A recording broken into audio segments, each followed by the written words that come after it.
Good evening, folks. Dr. Freedom here with a time for some Doctor Who news. News from in and around the universe that may or may not affect you on some weird, strange, oblique level that could only be astronomical. Yeah, here we are, 6 days out from the premiere of Series 11, and things are going crazy. Oh, I actually had a guy on Facebook. Funny part is, empty account. No posts on his own page yet. You know, going on about, well, why did you guys talk about 20 minutes about something that probably not going to happen? And I'm like, find me one reference other than Wayne Yip's CV that says the 11th episode for this year is going to be on Christmas. And then I'll sit down and I'll believe you. But until then, it helps to, keep your mind open. Your mind's like a parachute. It works best when it's open. All right. Now, a lot of these are articles that have popped up over the last few days. And the thing was, everyone's like, how come you didn't do your news over the weekend? I said, because I wanted to get the first chapter of the next audio play out, which is called What Lies Beneath. Now, a lot of you folks have been showing a lot of support for the audio plays, and I want to thank you. Remember, we're doing these for free. We don't get paid for these. This is completely not profit, because if it wasn't, BBC would have struck it down by now, probably, just on some of the things. But please hop in and enjoy it. It's just something to listen to every now and then, and it's not easy to do. Like I said, it took me, half a nighter on Friday night. I pulled an all-nighter in the Sunday morning to get the rest of that first 13 minutes done. So it's not all that, easy as people think. Just go out there and throw a bunch of stuff together. You got to sit there and mix everything around. So What Lies Beneath, the fourth volume of Dr. Freedom and Eric has begun. Sorry. All right, but let's get into it. Let's get on it. Let's show you a few stuff. Let's show you a few interesting things. All right, run over on the Dr. Freedom page. I got a bunch of photos up right now. You'll know the Dr. Freedom page because, yes, that's my ugly mug on it. Apparently somebody a while back started another one. There was a gamer, but he put down that he's a gamer. And then there's another one by some idiot from Anonymous putting up junk, and it's like, so if you do a search for Dr. Freedom, you see my happy face right there. Look at how pretty he is right there. That's me. Okay, so this is from the Radio Times. This is just one of the pictures. There's like 2 or 3 of them been circling around, and nice shot of Jodie here.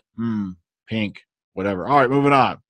Oh, sorry, wrong subject. Lots and lots of advertisement, of course, going around, especially this week, leading up to the launch. There's a billboard in Manchester.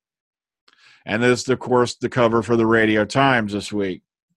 So, and that's just a shot I put up the other day. So, and of course, when they all got interviewed by Hacker T Dog.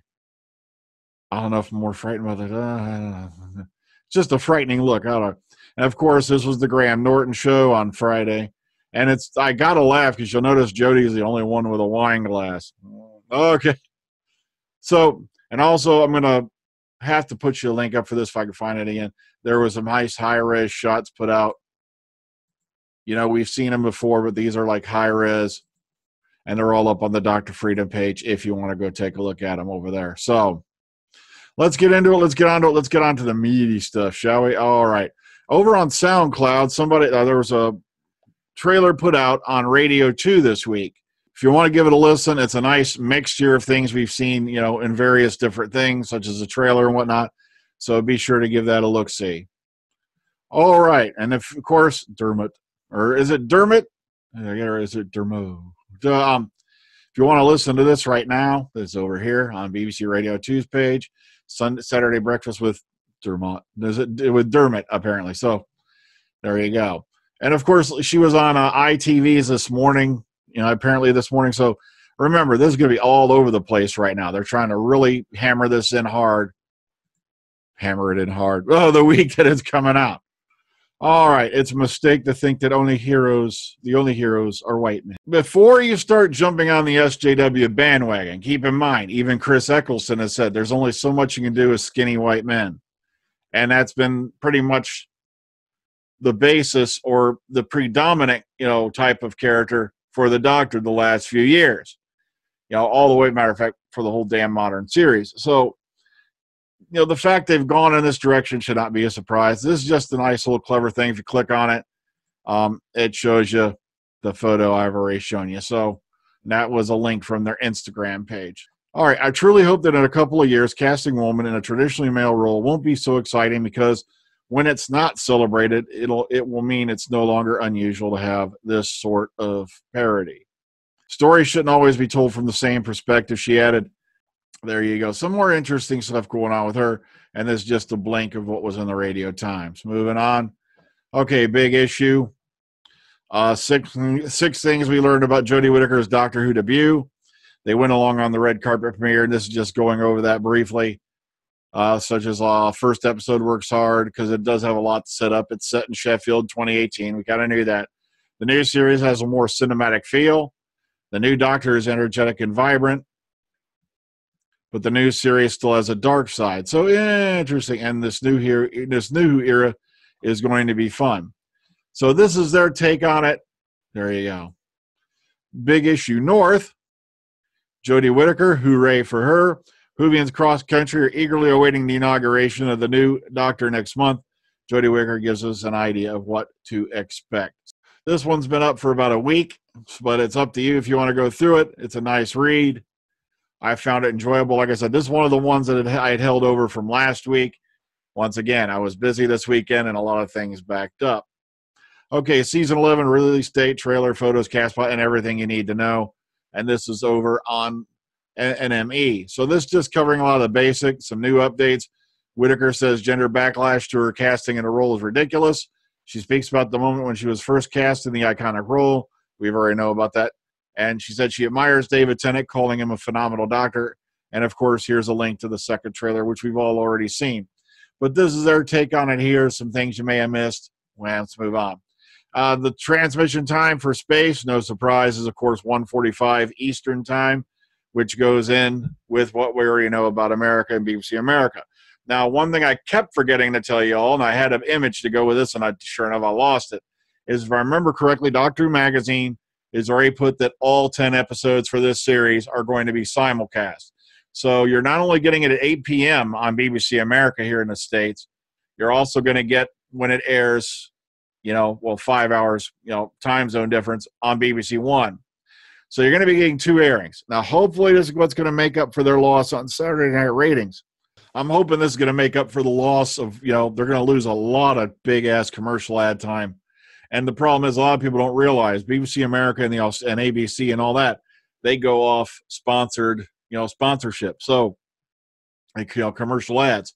So hopefully this will make up for it. I really hope it does. But even with the simulcast, 1:45 p.m. puts it right in the middle of Sunday afternoon football. You can't win on Sunday versus football. I hate to say it, but it's true. The only show that's ever done that is The Walking Dead. Jodie Whittaker's Doctor Who, what do critics think? Now, if you want to take a quick glance, what a lot of the different, magazines and whatnot out there said, this one covers a lot of them, You got The Sun here, which also trash talk Peter Capaldi, by the way. You go down, Radio Times, Digital Spy, Telegraph, and the thing is, there is a spoiler in the Telegraph, and I will not disclose it until we get to the end of this program, all right? Okay, Chibnall says it's important for the show to have a diverse writing team. And the thing is, it's funny because as far as we know, he's writing over just about half the damn season by himself. Yeah, really diverse. Diversity is important because the character mix we have, stories I wanted to tell, and clearly the different perspectives that a diverse writing team brings. I want this to feel like there are no barriers to entry.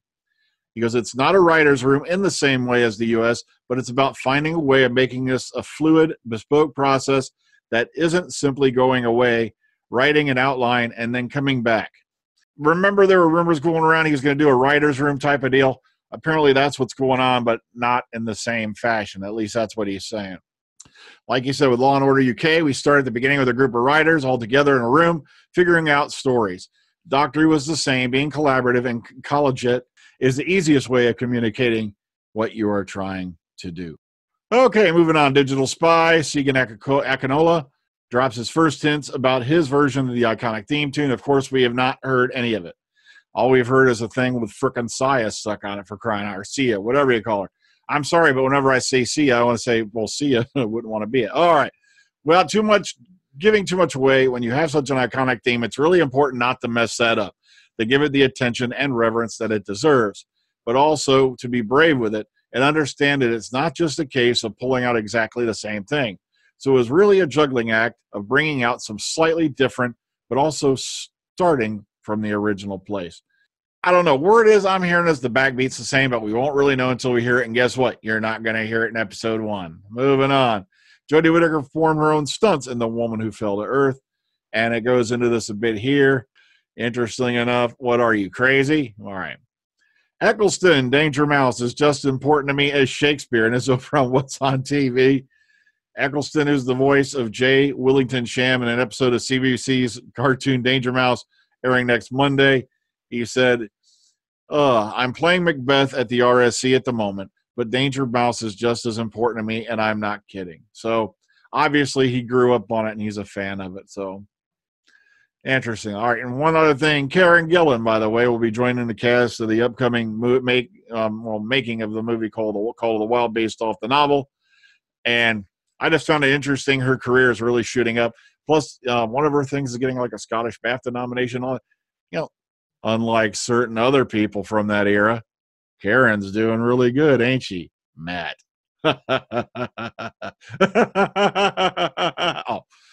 Sorry. I know, I rib on Matt Smith just a little. That's because, like I said, I've already explained why. And I explained it in the live stream, and I won't explain it again.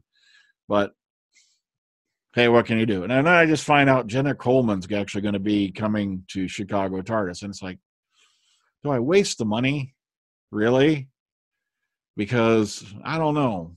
Now I got to sit there and debate it. It'd be nice to get a photo with her or something like that, but budget's going to be kind of tight. So, what do you think, guys? Should I or shouldn't I? Put it in the comment box. Also, once again, please go show support for the audios. As soon as I find somewhere else I can make a home for the audio plays, pretty much that's where they're going to probably go, because somebody out there is burning. And they know who they are.